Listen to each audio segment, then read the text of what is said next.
السلام علیکم ورحمۃ اللہ وبرکاتہ۔ امید کرتی ہوں کہ آپ سب بخیر ہوں گے اور یہ بھی امید کرتی ہوں کہ آپ لوگ کو سبق اچھے سے یاد ہو رہا ہوگا۔ آپ بھی پڑھیں، اپنے بچوں اور بڑوں کو بھی پڑھنے کی ترغیب دلائیں، سبق کو اچھے سے یاد کریں، قواعد کو سمجھیں اور میرے ساتھ ساتھ سبق کو دہرائیں۔ ویڈیو کو مکمل دیکھیں، مکمل ویڈیو دیکھنے سے ہی آپ کو قواعد سمجھ آئیں گے۔ اگر آپ ویڈیو کو اسکپ کرتے ہوئے دیکھیں گے تو ہو سکتا ہے آپ کا سننا اور پڑھنا بیکار ہو جائے، کیونکہ اس میں قواعد سمجھنا بہت ضروری ہے، جو کہ آپ کی قرآن پاک کو سیکھنے میں بہت ہی بہترین بناتے ہیں، جس کی وجہ سے آپ کو قرآن پاک کی تلاوت میں بہت لطف آئے گا انشاءاللہ۔ اسی لیے ویڈیو کو مکمل دیکھیں، اسکپ بالکل بھی نہ کریں۔ تختی نمبر 11 جزم سکون، اس کا دوسرا نام ہے حرف خلخلہ، ٹھیک ہے۔ تختی نمبر 11 حرف خلخلہ۔ حرف خلخلہ 5 ہے، قاف، طا، با، جیم، دال، جن کا مجموعہ خطب جدین ہے۔ جب ان پر جزم ہو تو ان کو پڑھتے وقت ان کے مخرج ٹکر کھا کر الگ ہو جاتے ہیں، ان کے علاوہ کسی بھی جزم والے حرف میں خلخلہ نہ ہوگا۔ یہاں پر یہ بتا رہی کہ حرف خلخلہ 5 ہے، کون سے؟ قاف، طا، با، جیم، دال۔ پورے حرف تہجی 29 ہے، یعنی 29 ہے۔ اس میں سے 5 پہ اگر جزم آئے گا تو وہ حرف خلخلہ ہوگا۔ خلخلہ کا مطلب ہے آواز کا ٹکر کھانا، مخارج ٹکر کھانا۔ ٹکر کھانا جیسے آپ کے ہونٹ ایک قریب ہو کے پھر الگ ہونے کو خلخلہ بولیں گے، ٹکر کھانا بولیں گے، ٹھیک ہے۔ اگر با اور قاف، طا، جیم، دال، یہ 5 حرف پہ اگر جزم آئے گا تو وہ حرف خلخلہ ہوگا، وہاں آپ آواز کو ٹکر کھلانا ہے، مخارج ٹکر کھانا۔ باقی کے دوسرے 29 میں سے 5 سینٹنس پہ اگر جزم آئے گا تو وہ حرف خلخلہ ہوگا۔ 24 پہ اگر جزم آئے گا، 24 ورڈز سینٹنس پہ اگر جزم آئے گا تو وہ جزم کا قاعدہ ہوگا، دوسرا قاعدہ ہوگا، ٹھیک ہے۔ یہ اچھے سے ذہن نشین کریے کہ کہیں پر بھی 5 حرف پہ اگر جزم آئے گا تو وہ حرف خلخلہ ہوگا۔ خلخلہ کا مطلب ہے مخارج کا ٹکر کھانا۔ ٹکر کھانا یعنی حمزہ با زبر اب، اب، ٹھیک ہے۔ اب اگر آپ اب جیسے آپ آواز دیکھیے، آپ حمزہ با زبر اب، رک گئے، آپ کے 2 ہونٹ مل کے رک گئے تو آواز ٹکر نہیں کھا رہی۔ اگر آپ آواز کو ہونٹ کو ملا کے پھر آپ الگ کر دے رہی تو وہاں پر اب، اب ایسے ہو رہا، ٹھیک ہے۔ تو ہم یہاں تک آپ کو سیریز نمبر 45 میں پڑھا چکے تھے۔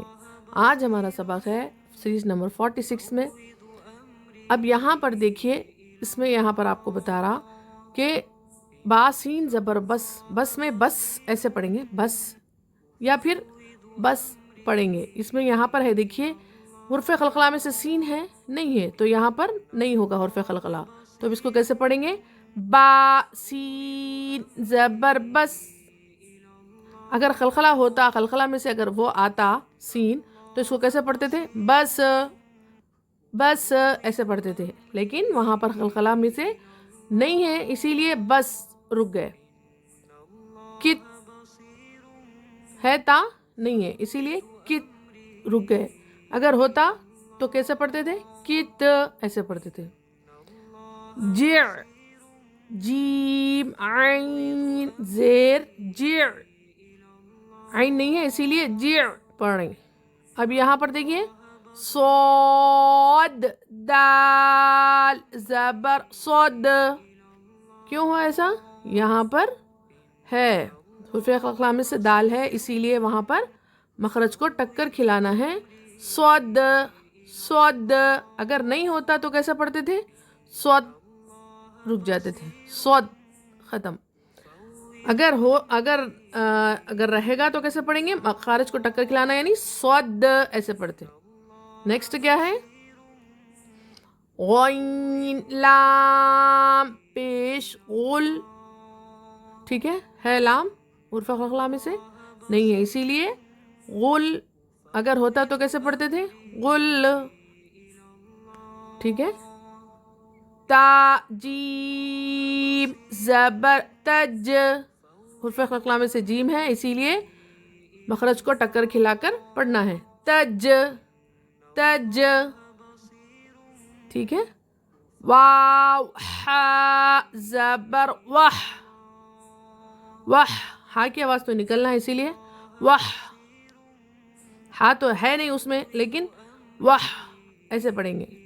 سین با زبر سب، حمزہ ہا زیر اہ، نون صاد زبر نص، لام قوف زبر لق، جیم لام پیش جل. ٹھیک ہے. یہاں پر کچھ ورڈز میں یہاں پر حرف قلقلہ ہو رہا اور کچھ میں نہیں ہو رہا، تو آپ کو یہاں پر سمجھ کے پڑھنا ہے. جہاں پر نہیں ہو رہا وہاں پر خارج کو ٹکر نہیں کھلانا ہے، اور جہاں پر ہو رہا وہاں پر پڑھتے وقت ان کے مخرج ٹکر کھا کر الگ ہو جاتے ہیں. ٹھیک ہے. میں ایک مرتبہ اوپر سے دہراتی ہوں.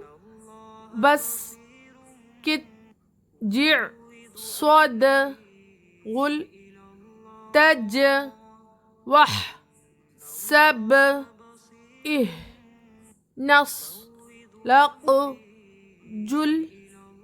ٹھیک ہے. سمجھ میں آیا ہوگا آپ لوگوں کو. ابھی نیچے کیا ہے؟ Third line.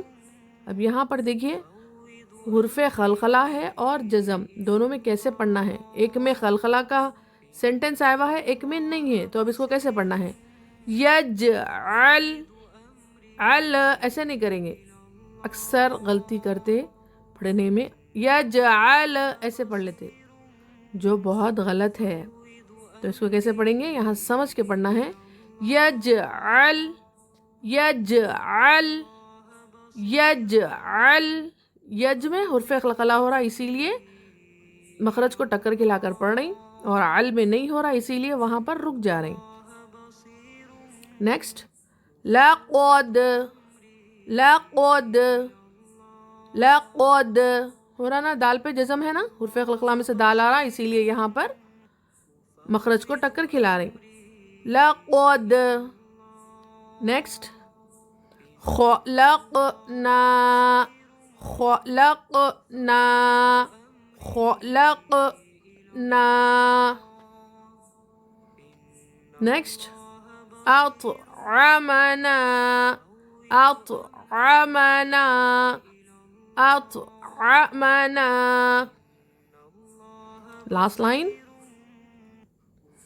نقعن، نقعن نقعن. نیکسٹ بروج. یہاں پر زیادہ کیوں کھینچی میں؟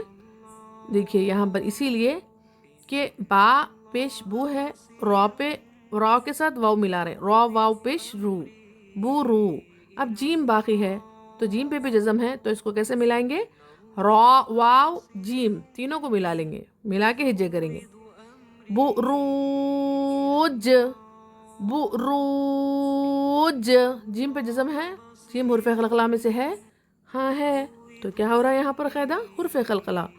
تو ان کو پڑھتے وقت ان کے مخرج ٹکر کھا کر الگ ہو جاتے ہیں. بروج. نیکسٹ سیم بروج کی طرح ہی پڑھنا ہے اس کو، کیونکہ یہاں پر بھی ہا یا تو، یا اور تو پہ جزم ہے، تو ہا کے ساتھ یہ دو حرف کو پڑھتے ہوئے پڑھنا ہے. محیط، محیط محیط. تو پہ دیکھیے حرف قلقلہ میں سے تو ہے، ہاں ہے، تو اسی لیے یہاں پر قلقلہ ہو رہا. محیط. نیکسٹ اہدینا، اہدینا اہدینا. چلیے میں بروج کے ہجے کروں گی. با پیش بو، را واو، جیم پیش روج، بروج.